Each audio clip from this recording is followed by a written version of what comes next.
maanta waxa yaalan go'aankii maxkamadda sare in ururada la furo aniguna go'aanka maxkamadda sare sidiisaan fulinayaa fulin buu taagay xisbiga mucaaradka wixii la yidhi waa la yidhi hal qodob u sheegaya qaranka doorashooyinka iyo sharciga fulintiisa iyo ilaalintiisa waxay saaran tahay madaxweynaha dastuurka saaray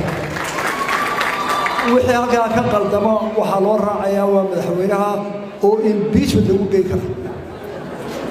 maanta waxa yaalan go'aankii maxkamadda sare in ururadii la furo aniguna go'aanka maxkamadda sare sidiisaan fulinayaa fulin buu taagay waxaa isaguna ka horeeya sharcigoo yaalla waynu ku murannay maxkamaddaa la geeyey fulin baa taalla maxkamadda sare waxay soo gudbisaa intaasoo dila oo naf bini'aadmi ah oo qisaas galay oo loo qisaasayo waraaq bay soo martaa waxay u tiraa fuli waa fuliyaa sharcigu aanu siyaasiyiin sidaan u fuli karayn waa la fulinaya waa la fulaya xisbiyada hay-adaha dowladda ee arrintaasi hawl ka soo gasho tu nabadeed tu sharci tu talo waxaa ka codsanayaa inay maxkamadda fulinteeda la wadagala joogsado oo aanay muddada lagu dheeraan waqtigoodii la furo kaasi waa ta xisbiyada doorashada madaxweynuhu sidaan maalintii alla hadda ayay labada gobol u sheegeen madaxweyne dusha ka saaranta waa inaan fuliyaa hadday dahdaan aanan laygu eedaynaya maxaad fuli weyday waxaan uga jawaabayaa qaranka maxaa loo fulaya hadday dahday bini aadmana sabaa dhici kara iyadana waxaa loo raacayaa sharciga qaranka xisbiyada mucaaradku sharciga gacanta kuma qaadan karaan sharciga isma hortaagi karaan waxay tirsanayaan sifo sharciga u tirsanayaan laakiin dood ma geli karaan fulinta sharciyada taana waxaan u furayaa xisbiyada sharciga ku dhaqmaan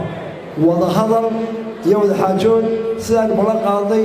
maxamedka ay waa jooga madaxweynaha xisbiga xisbiga sii haya iyo hoggaanka u dhamay wiigaa soo socda waa inuu kuligii kula dhaca ee xisbiyadu oo aanay soo dhadhoweeyaan waxyaalaha ka dhiman ee isku afgaranay ay dhexdooda ka dhexeeyeen dhameeyaan xisbina sharciga gacanta ku qaadan maayo kulmiye munaasabadaha qaranka tii taribuunka tii inta xaflada cida qaranka calankiisana ma soo qaato si gaar uma sheegto xisbiyada kale waan ugu dul qaadanay laakiin qaranimada waa ku dhuf hadday ka hari waayaan sharcigu baa la marin doonaa ay ku biyacbeen aad iyo aad baan uga hadlaqayaa kulmiyo oo dhan meelay joogaanba inta maanta halkan waqti wada fadhiiday waxayna waynu ku dhammaysanay